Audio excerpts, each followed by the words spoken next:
Master हमारे गीत बजा देनी, हमारे कैसेट में हमारे आवाज में आप लोगों के सुने के मिली। यूट्यूब चैनल पर सर्च करी है Pramod Lal Yadav new song new गाना, तो धड़ाई के 200-300 गाना है।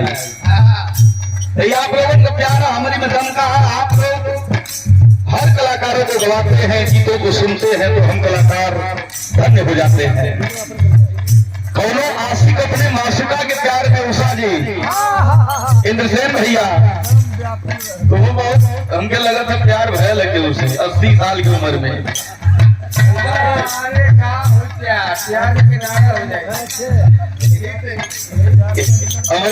हमारे इंद्रसेन भैया दिल से आशिक हो,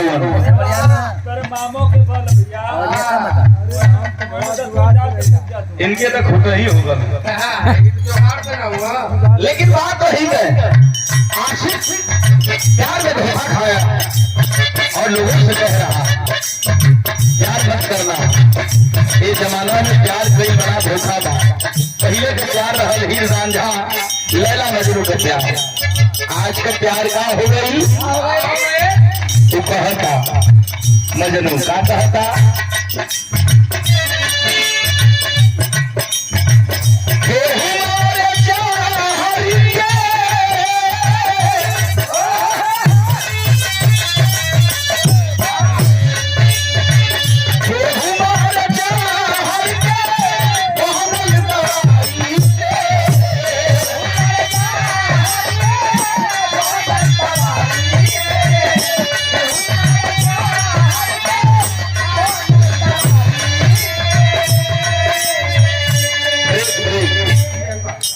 क्या बात भैया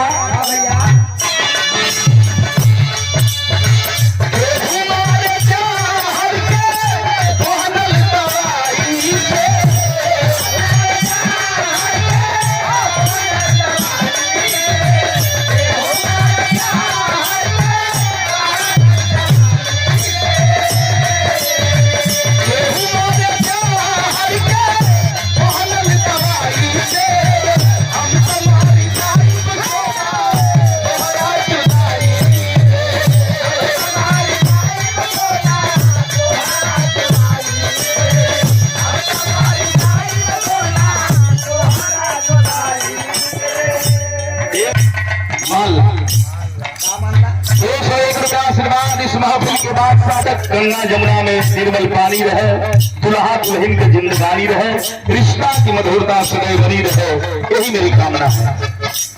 ऐसे मास्टर